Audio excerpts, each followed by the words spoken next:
Who the hell can wait till morning? Talk now at latenightsportsradio.com. Look at the gods, the drugs from my generation. I'll take the fall, the state, and across the nation. And it's a sin, the gods, the fake, the fraud, the messing with me. Come on, let's get it on. All right, come on in, have a seat, put up your feet, grab your favorite beverage, and let's talk some wrestling. My name is Brandi, also known as Ryan Taylor Girl. I am extremely exhausted following my little whirlwind wrestlecation/travel woe weekend. But otherwise, I'm ready. I am here. You guys are my pals tonight. And of course, we're joined by my better half, Robbie S., the biggest enemy of video games with cliffhangers, and only in this world of pro wrestling can a trombone kazoo battle prove to be the most badass thing in the world. This is true. I need to find my kazoo. I think I've forgotten how to play it. But fear not, because with the Stone Cold Steve Austin podcast on the WWE Network with Edge and Christian, we have the revival of the kazoo. So Long live the zoo. Long live the zoo. We're clearly two people in their mid-20s. Kids of the Attitude Era, what can we say, right? Exactly. Oh, we're joined, it looks like, by Sapphire, and of course our new co-host, which I received this weekend. Her name is Amethyst. She is a stuffed cobra because she was purchased from Ophidian, the cobra. So she's also joining us, although she's a bit quieter than Sapphire is. We're getting a bit of a cast of characters as it stands. We are, and if you ever wonder what I'm doing with Amethyst, just go on to any of my social media and look for her pictures. I hashtag her under Ophidian's hashtag, which is masked in public, because he, most times in public, will wear a mask. So you'll never, ever really see his face. Yeah, well, that's the deal with Chikara. You know, it's a cast of characters that, for, you know, kids and adults with childlike mindsets, is perfect. Exactly. I love Chikara because with the grown-up understanding of wrestling, we get drawn into the bullshit and the drama and the politics and the dirt sheets and the thises and the thatses and the comparisons and the opinions. But Chikara is very simplistic in that it's just about having fun, where the stories can get complex because we are dealing with, there are deaths of characters, there's crazy and deranged things going on, but it's nothing beyond the superficial level unless you want to take it there. And you can enjoy the product completely without taking it there, which is a breath of fresh air. It was just fun to sit in the crowd and laugh, just because everything is so ridiculous and silly and fun. I mean, I helped a gecko off the floor, and by the way, his name is Argus, and he's awesome. Yes, you did, and you got to meet a number of different wrestlers and fans, right? I did. I got to meet a whole bunch of different fans. Not all the names come to mind, but Becca, Evan, Angela, Morgan, Kate, obviously, who was Ophidian's wife, and she made Amethyst. Of course, Callie. I saw Jordan again after a couple of years of not seeing her. I met a whole bunch of the wrestlers, a lot of the referees. It was just a ton of fun. I got to meet AJ Styles, which has been a dream of mine since I was 14 years old. Right. And it was awesome. I remember you sent me that pic almost immediately after you met him, and you just had the biggest grin on your face, and it's like, yeah, she's on cloud 9 at this point. Pretty much, yeah. It was a lot of fun. I didn't manage to two-sweet the boys during the show, but I did manage to find them on night 2 afterwards and two-sweet them. Because it seems like whichever side opposite of where I was sitting is where they went to two-sweet the fans. So it worked out in the end. The rough cut of night 1 is available for streaming on Shikaratopia. I'm not sure if you can stream it just by the show, but I would just get it for the 1 week free trial because they'll be putting up the rough cuts as they get them, and then refining for the finished product as they get them as well, because it's just a lot of fun. I think the trios is a very different aspect, because I've never heard of a tournament based around teams of 3 before. And it was really cool to see all these people from around the world. There was obviously the team from AAA in Mexico, also known as Team Lucha Underground. There was 2 teams from England that were there, Team BWO, which are not of this planet, and a whole bunch of ants. Lots and lots of ants. There's Fire Ant, there's Silver Ant, there's Worker Ant, there was a Maya Ant, which is Amasis in his ant alter ego. There was Arctic Rescue Ant. There was Orbit Adventure Ant, who is unfortunately no longer with us. He was killed by killer Kevin Condren. And it's yet to see how Arctic Rescue Ant will sort of react to the death of his partner and his friend. Missile Assault Man, who was formerly Missile Assault Ant, was very heavily affected by this as well. And even Kevin Condren seems to be not himself. So I would encourage you to search out his social media, which is all under Condren with a K. Kondron. And because his storyline of coming from being Kid Cyclone into being Kevin Condren is quite interesting, and one of those facets that you want to dive below the surface for. I won't really get into too much more because obviously I could go on for ages. But we do have a new King of Trios, and spoiler alert, you're going to have to watch because I'm not going to tell you. Then what's the point of giving a spoiler alert? Because I felt like being mean. Yeah, you are mean. Jeez. Speaking of mean, Vicky is now 14-0 in our little game of I'm going to give you a number off Chris Jericho's list of 1,004 holds and you tell us what it is. And last week the move to guess was number 233, which was a cradle, which she got correct. Of course, because somebody wants to live to see me tormented or see how many F-bombs I can drop in 30 minutes. I will guess 50. I think your estimate is way too low. When I edit the video, I'll put together a little F-bomb graphic in the corner. Because obviously I can't do that with a live stream, but when I go back through and do like a little rough cut video, I'll put in an F-bomb counter. I will legit sit there and count. You ever see Let's Plays, man? They are extremely vulgar depending on the user you watch. You will be right at home, trust me. I'm sure. So again, the game is simple. I give you a number off of Chris Jericho's list of 1,004 holds, and then you find us on social media, Facebook, Twitter, Tumblr.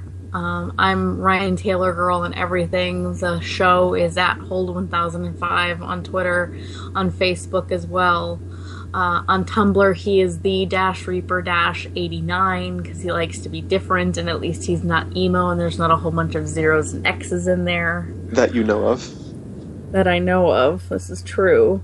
And I just randomly scroll down the list, and I pick the number 915. So if you can tell us what move number 915 is, then maybe you can break Vicky's streak. Otherwise, next week she'll be 15-0, and once we get to 20-0, is when I have to do the live stream, and I'll probably do it on Wednesday. No, probably Thursday, because NXT is on Wednesdays. Yeah, Thursdays. So I'll probably do it on the Thursday. That way she can mail it to me on like the Friday before the Monday, and it'll get here in time. Because I live on an island and we're weather dependent on whether or not the plane gets in. Home sweet rock. Home sweet rock. That is my text message as soon as I get home. Home sweet rock. Because it's what they call Kodiak. It's the rock.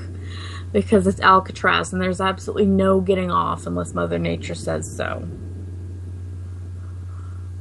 Which is another euphemism for a period, but that's totally in another direction.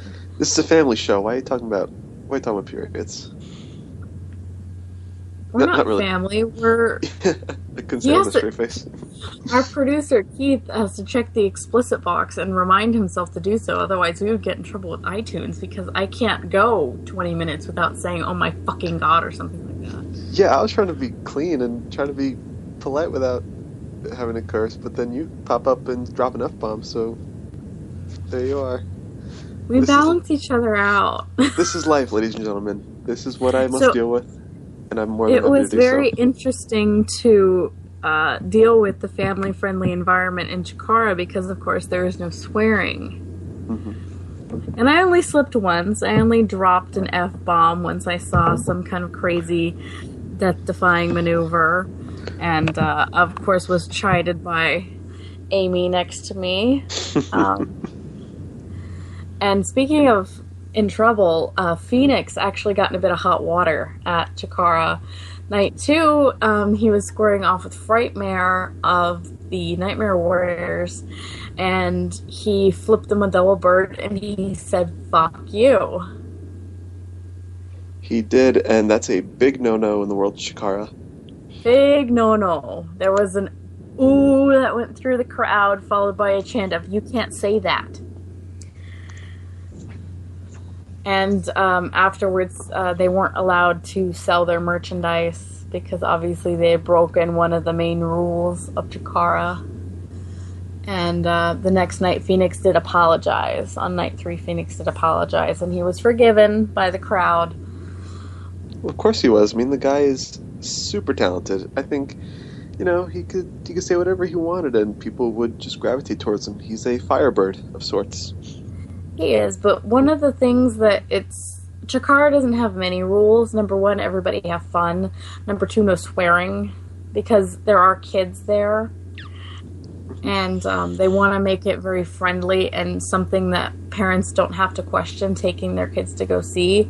So when you break, like, the number 2 rule in the company, that's kind of not good. But I mean, obviously it's an easy mistake because in wrestling, vulgarity and swearing and double birds are obviously things that usually get crowd pops.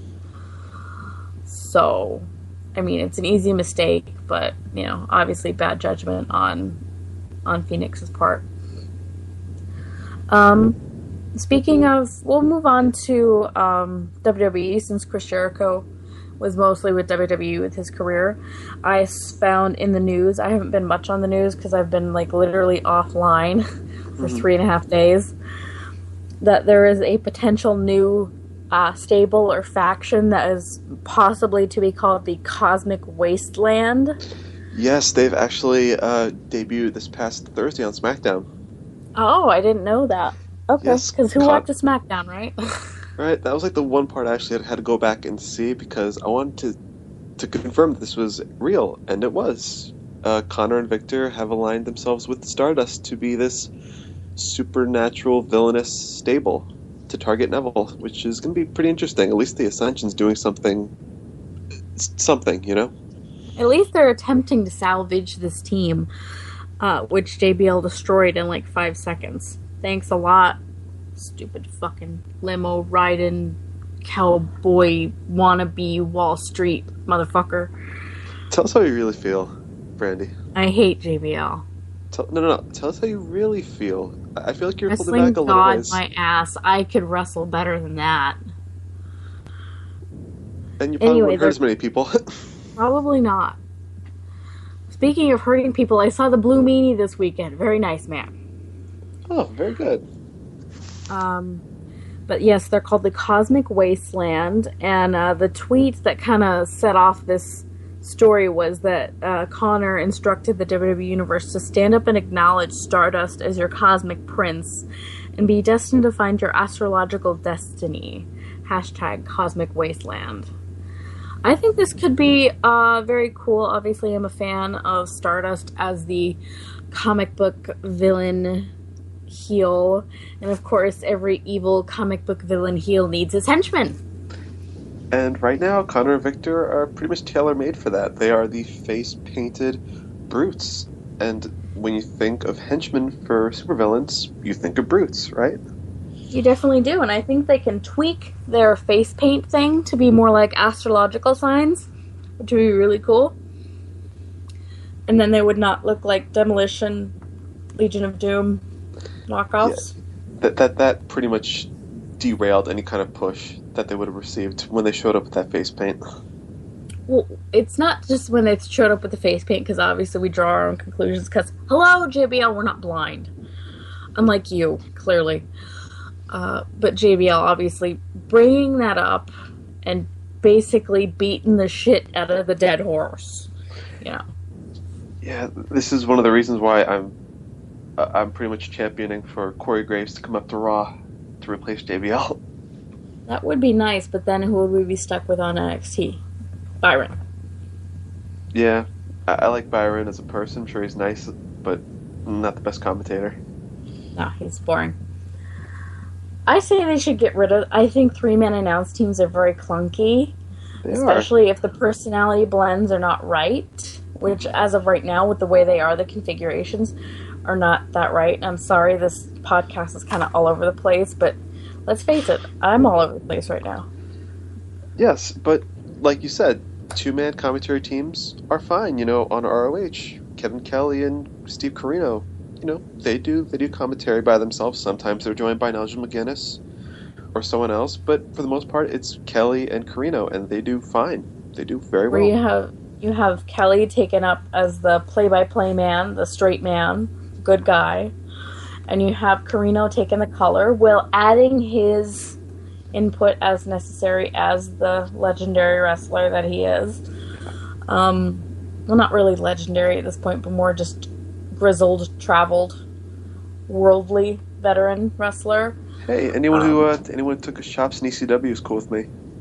This is true. And he adds that along with his color. He doesn't go overboard with the color commentary like Jerry Lawler does anymore in his lecherous old age. But yeah, I like the two-man team. Obviously, JR and King, I would say 98 to like 2003. That was like the golden era of commentary for those two guys. It was, and now we find ourselves in this sort of hell. Synthetic hell. There we go. Speaking of WWE coming up, they have the Night of Champions, and we'll get more into that as we draw closer towards the middle part of the show, towards the end. But they've already changed the lineup, so to speak, because it was originally slated to have Nikki Bella defend her Divas Championship against Charlotte at Night of Champions. But they've instead pulled this back to this coming Monday on Raw.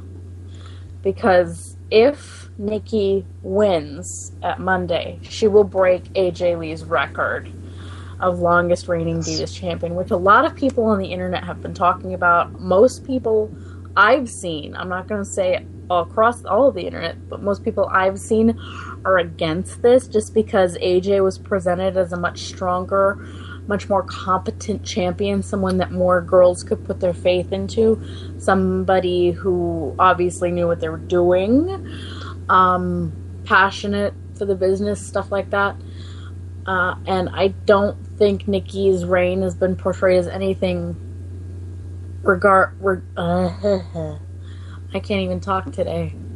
Remotely deserving of being the longest reign, because honestly, who does any of her championship matches come to mind as like memorable or standing out?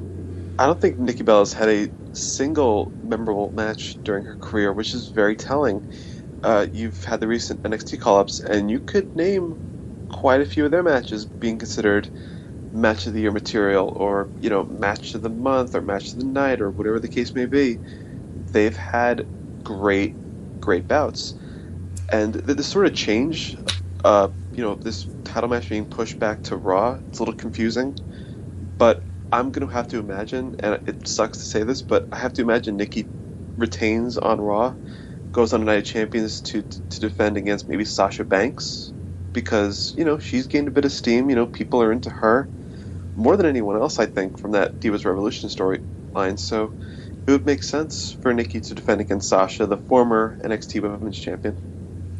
This is true. I also have the idea that it could be that they could either have Nikki retain over Charlotte just to have her break the record and then lose at Night of Champions, Or they would basically screw Charlotte, have her win on Raw, only to lose it in the rematch at Night of Champions. That could work too.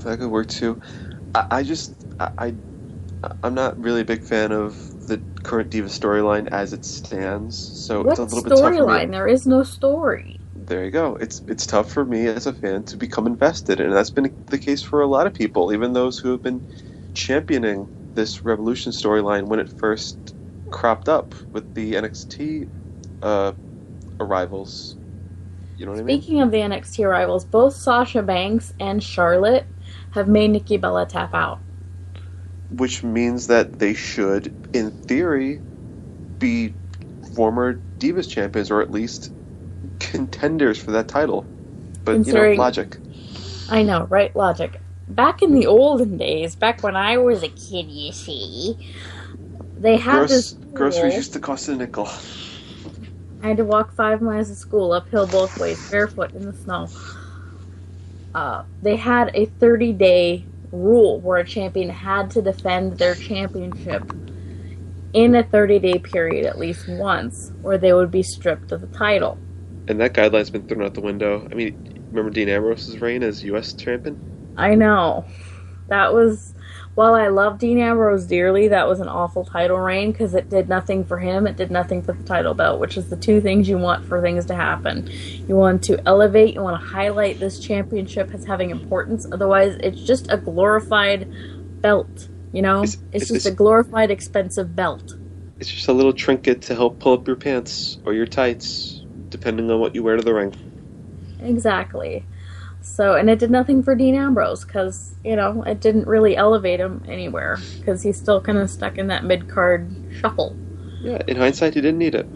No, he didn't. Just like Nikki Bella really hasn't needed the Diva title because it's done nothing for her and it's done nothing for the title, but they've done nothing for the title itself in a long time.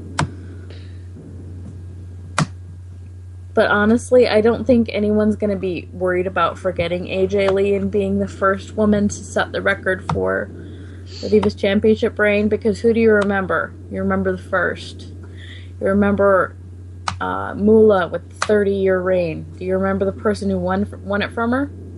Nope. Wasn't it what... I honestly can't tell you. Wasn't it Wendy Richter, I want to say? I want to say it may have been, but I'm not sure. Yeah.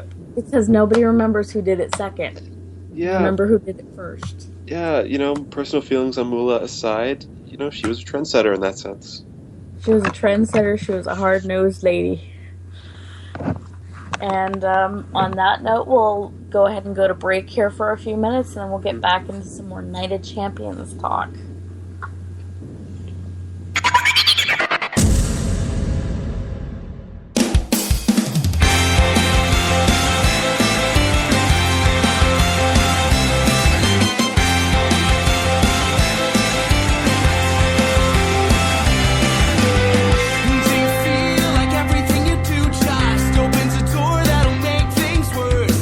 Does it seem like even if you try, the moral of the story goes and pisses him off?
so wise, never let you in.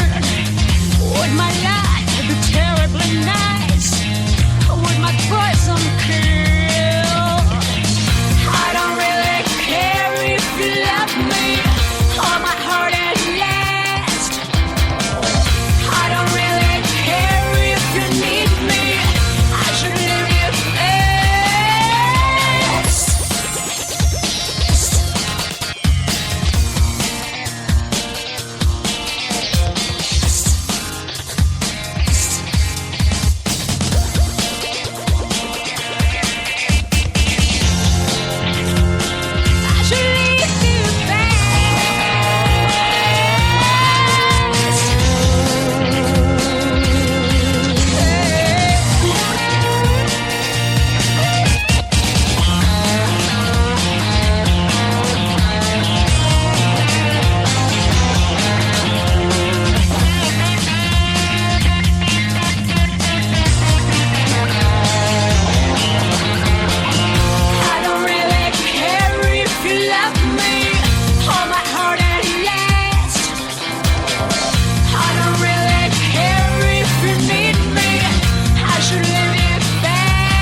Who the hell can wait till morning?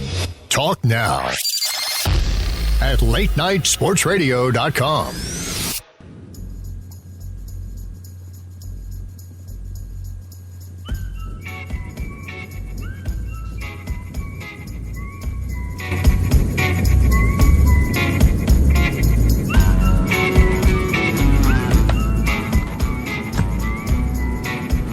All right, welcome back. I hope you have something nice to drink, maybe a Coke, maybe a Pepsi Kid if you're down like that. And we're going to get right back into this Night of Champions talk. This is supposed to be a showcase of all of the champions, so it's pretty much a given that all of the championships will be defended. Now, what we know already has been signed will be the 2 titles that Seth Rollins currently holds, which is the United States title, which will feature a rematch with John Cena, and the World Heavyweight title match, which will see Seth defending against Sting, who just destroyed his title, or his statue. In the goofiest fashion, I was very fearful of. I you know me. I'm a big fan of Sting. I've enjoyed Sting since I started watching wrestling back in the late 90s. But I don't like Sting when he's in that TNA Joker character, where it's like, it's showtime, folks, and he acts all goofy. I'm a fan of the silent Crow-esque Sting, the one who will focus on injustices and target them, not crack jokes like Jim Carrey. Know what I mean?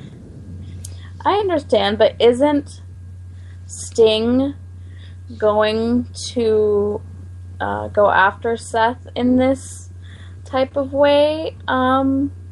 Isn't that sort of an injustice in a way? Yeah, but he didn't have to act like a goofy motherfucker about it. See, I don't watch the segments. I also Exactly. don't listen to commentary, so I don't see all that stuff because I don't like it either. But I see them trying to weave the both versions of Sting, the Sting we know most recently from TNA, into the Crow Sting. I think they need more Crow Sting. I think you just need to have him be, riddle me this, riddle me that, who's afraid of the big black bat, you know? Yeah, better yet, don't have him talk. I love Sting, but he's not the best talker. You know? I know, but they have to have him talk. I guess so. It's WWE. This is true. I mean, they let Seth talk and ramble for minutes and minutes and minutes, and he's And not look, the best one. and look how good that's turned out. The sarcasm is heavy tonight. I'm not sorry, folks, because I love it. It's one of my favorite things about him. Well, yeah, wrestling brings out the worst in me when you think about it. The best and the worst. It does. Unfortunately, that's the downfall of every single fandom, because I'm on Tumblr, and I know this for a fact. Again, for better or for worse. Yes. Also, there is rumored to be an Intercontinental title match with Ryback defending possibly against Kevin Owens. I would say maybe Cesaro would be another contender. It's possible. It's possible. The reason I say Kevin Owens is because Ryback was doing an interview backstage this past Monday, and he was interrupted by Kevin Owens, who approached him while eating an apple. Don't know what Is the your apple... name Carlito? That's what I thought at first, but I'm just like sitting there going, what's the significance of that apple? Why is it significant? What does it mean? And I just stopped thinking about it. Exactly. I don't think it has any significance, unfortunately. Also, there's a potential tag team title match with the New Day defending against the Dudley Boys. Provided possibly. the New Day retains against primetime players this coming Monday on Raw. This is true, but it's also been thought, I've seen in news, that they could potentially add the team that loses in along with, to make it a triple threat. Well, if there's any tag team that knows how to deal with multi-team situations, it's the Dudleys. It's the Dudleys. They know triangle matches very well. But yeah, and there's also, of course, what was supposed to be the Divas title match, which would be Nikki Bella versus Charlotte. It's unclear if this match will be a rematch, if it will be Nikki defending against somebody else, if it might be Charlotte doing the rematch clause for Nikki, or Charlotte defending against somebody else, Nikki defending in a multi-person situation. We don't know. It just depends on what happens, I guess, on Raw. Mm-hmm. And also, that was recently signed was Dolph Ziggler versus Rusev in the storyline that won't die. No, it's sort of like a cockroach, you know? Cockroaches never die. No. There are three things that will survive the apocalypse. Cockroaches, Twinkies, and Cher. Yeah, but I will give the storyline credit, one person credit, Summer Rae. This past Monday, I should say, on Raw, she came out distraught and apologized to Rusev, saying that, she was weak and vulnerable, she didn't mean to hurt Rusev. And the performance that Summer Rae put on was very good. Like, she's taking chicken shit and basically transforming it into chicken salad as best she can. Granted, the salad in question probably won't be as appetizing as you'd like, but I give her a lot of credit. She's a very good performer, definitely underrated in this whole feud. Underrated as an actress. Not only was she in a WWE movie production that went straight to DVD, sorry kids, but, she's doing very well with the storyline where she's not acting like the Summer Rae that we've known, which is a very different side to her. And also, she's very tough. Obviously, Lana struck her and left a very nice shiner. Very nice. Like, damn, girl. And she wore it like a badge of pride. Which is what tough. you're supposed to do. She's a tough lady. What can you say? And I've recently become addicted to her theme song. Not the Rusev theme song, but her theme song. And also, there will be a 6-man tag team match with the 3 members of the Wyatt family, Bray Wyatt, Luke Harper, and Braun Strowman, taking on Roman Reigns, Dean Ambrose, and a mystery partner. Now, my favorite news site said it's heavily rumored that Randy Orton will be the 3rd partner. It's all but confirmed. And it's unfortunate because there have been a lot of potential choices speculated beforehand. A lot of people thought Eric Rowan would be returning because a lot of people said that he'd be returning from injury around that time, so it would make sense. There were other people saying that Baron Corbin would come up from NXT to do it because of like a supposed leaked image, which turned out to be doctored. So that's not happening. There were people saying that Daniel Bryan was going to come back. No. Because of, unresolved business with Bray Wyatt, which makes sense when you think about it, but he's not cleared to compete as far as we know. No, he's saying he's good to go. He has a doctor saying he's good to go. The WWE doctor won't clear him, which is where we're sitting. We're just sitting in limbo right now with Daniel Bryan. Probably the same wish doctor. that it was Daniel. Yeah, the same guy that says, "Oh, CM Punk, take a Z-Pack, you'll be fine." Oh yeah, it's a staph infection. I almost died, you asshole. By the way, if this doctor is listening, fuck you. And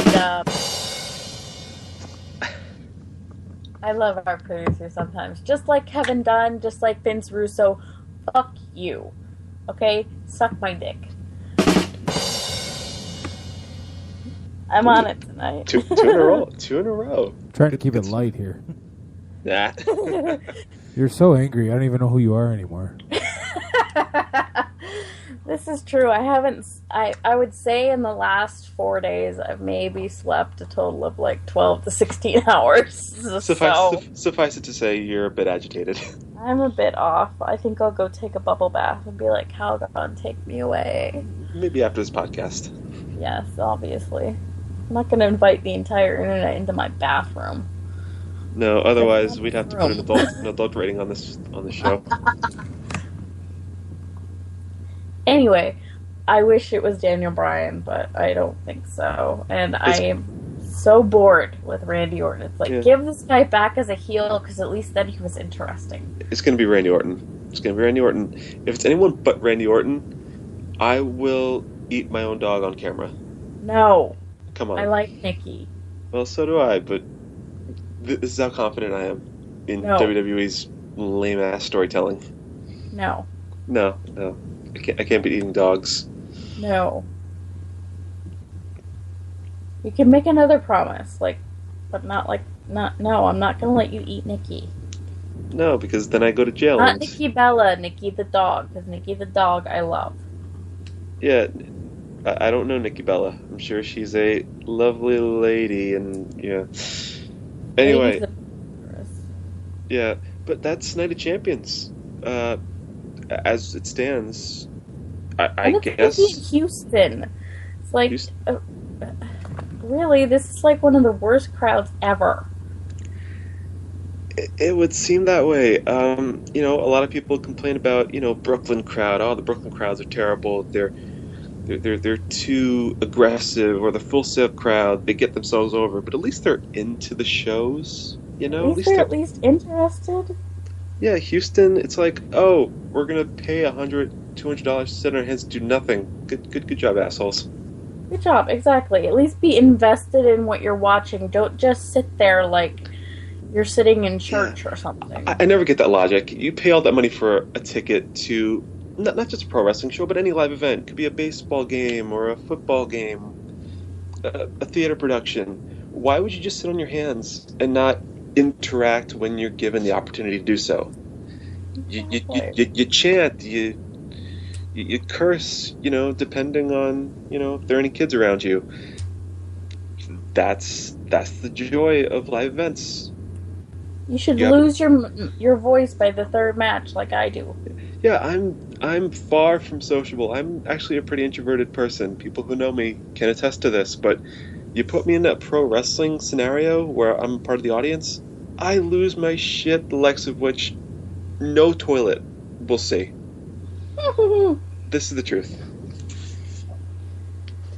So that's all we have on Night Champions for now. Obviously, we'll have any breaking updates next week after Raw airs, because I think we'll just see the confirmation of what the mystery partner will be, the tag team situation, and the Divas title match situation. And we'll kind of get into some news. I guess Kelly's new show, which is called WAGS, which stands for Wives and Girlfriends of Sports Stars, premiered, and you can see Maurice on there. WWE has confirmed the signing of Japanese wrestling, basically royalty, in Kana, who is a well-traveled and well-respected female wrestler. Yes, the Puroresu princess, as I like to call her. Yes, I'm just like, Queen, all hail the Queen, I'm not worthy. Yeah, this event was so big they actually held a press conference in Tokyo detailing this whole thing. And as it stands, later this month, she will be reporting to Florida for NXT. So sooner rather than later, we're going to be seeing her. Which will be very interesting because obviously wrestling in Japan is very different from wrestling in America. It's a little bit more serious in terms of the in-ring work. It's a lot harder to get into. These people are chosen as children, like 9, 10, up to 12, to start training.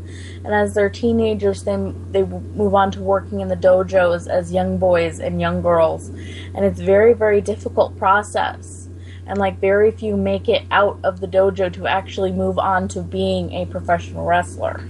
Yeah, but Kana's hard work definitely paid off. She's had a number of great matches. In fact, just today after work, I made it a point to binge watch a bunch of Kana matches just to get an idea of what I was in for. And boy, oh boy, was I surprised. She is very, very good. She's tremendous in the ring, very technical. She's got a bit of a emphasis on submission maneuvers. She's like a human vice grip I've seen on Tumblr, and there's no better term to describe her. One of the standout matches was one she had against Meiko Satomura, and during that match, the entrance was really good because she had this mask on, and she slowly took it off, and her face was painted, almost like a, I guess you could call it a sinister geisha. I guess that's the best way to put it. And I just thought that's really cool. Like, that's a really cool bit of face paint work, and I hope that carries over to NXT. Hopefully. I mean, obviously no woman since, like, Sensational Sherry and Luna Vachon has really painted her face like that, so it'd definitely be different. Yeah. And the mask thing I haven't seen since